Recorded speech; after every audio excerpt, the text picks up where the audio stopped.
സമൂഹമാധ്യമങ്ങളിൽ ഇപ്പോൾ തരംഗം കൊച്ചിയിലെ പിങ്ക് വസന്തമാണ്. നഗരത്തിലെ തെരുവോരങ്ങളിൽ പൂത്തുനിൽക്കുന്ന പിങ്ക് ട്രംപറ്റ് മരങ്ങൾ സഞ്ചാരികൾക്കും നഗരവാസികൾക്കും ദൃശ്യവിരുന്നാണ് ഒരുക്കുന്നത്. ജപ്പാനിലെ ചെറി ബ്ലോസം പോലെ തോന്നിപ്പിക്കുന്ന ഈ കാഴ്ച കൊച്ചിയുടെ സൗന്ദര്യം ഇരട്ടിയാക്കുന്നു.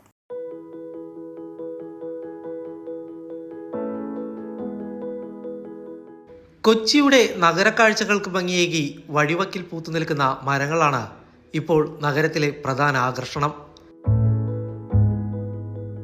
ഇലകൾ പൊഴിഞ്ഞ പിങ്ക് നിറത്തിലെ പൂക്കൾ മൂടിയ മരങ്ങൾ വിദേശ നഗരങ്ങളിലെ വസന്തകാലത്തെ ഓർമ്മപ്പെടുത്തുന്നു.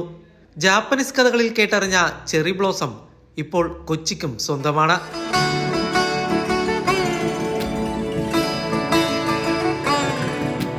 പിങ്ക് ട്രംപറ്റ് എന്നറിയപ്പെടുന്ന തബേബുയ റോസിയ എന്ന മരമാണ് നഗരത്തിലെ വഴിവക്കുകളിൽ പൂത്തു നിൽക്കുന്നത്.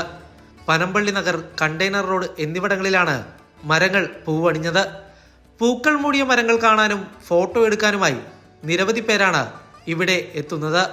പൂക്കൾ കാണുമ്പോൾ തന്നെ നമുക്ക് എനർജിയാണ്, നല്ല എനർജിയാണ്. പിങ്ക് ഇപ്പോൾ മറ്റേ ഇതൊക്കെ ഉണ്ടല്ലോ, കണിക്കൊന്നൊക്കെ ഉണ്ട് നല്ല. പക്ഷേ ഈ പൂ നല്ല രസമാണ്. ഇപ്പോൾ പിന്നെ ഈ പറഞ്ഞ പോലെ സോഷ്യൽ മീഡിയയിൽ ഭയങ്കര വൈറലായിട്ട് എല്ലാവരും ഇപ്പോൾ വരുന്ന വഴിക്ക് കാണാം, എല്ലാ സ്ഥലത്തും ഫോട്ടോഷൂട്ടാണ്. ഇത് കണ്ടിന്യൂസ് ആയിട്ട് ഫുൾ സ്ട്രെച്ചിൽ ഇങ്ങനെ കണ്ടിന്യൂസ് ആയിട്ട് ചിലപ്പോൾ ഇവിടുത്തെ ഹെലിക്കൽ വ്യൂ നല്ല ഭംഗിയായിരിക്കും.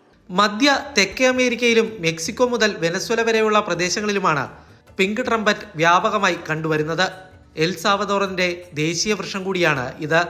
നഗര സൗന്ദര്യവൽക്കരണത്തിന്റെ ഭാഗമായാണ് ഈ മരങ്ങൾ കൊച്ചിയിലെത്തിയത്.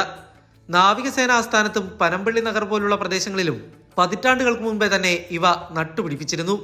കൊച്ചിയിലെ കാലാവസ്ഥ ഈ മരങ്ങൾക്ക് വളരാൻ അനുയോജ്യമായതിനാൽ എല്ലാ വർഷവും ഇവ പൂക്കാറുണ്ട്. ജനുവരി മുതൽ മാർച്ച് വരെയുള്ള മാസങ്ങളിലാണ് ഇവ സമൃദ്ധമായി പൂക്കുന്നത്.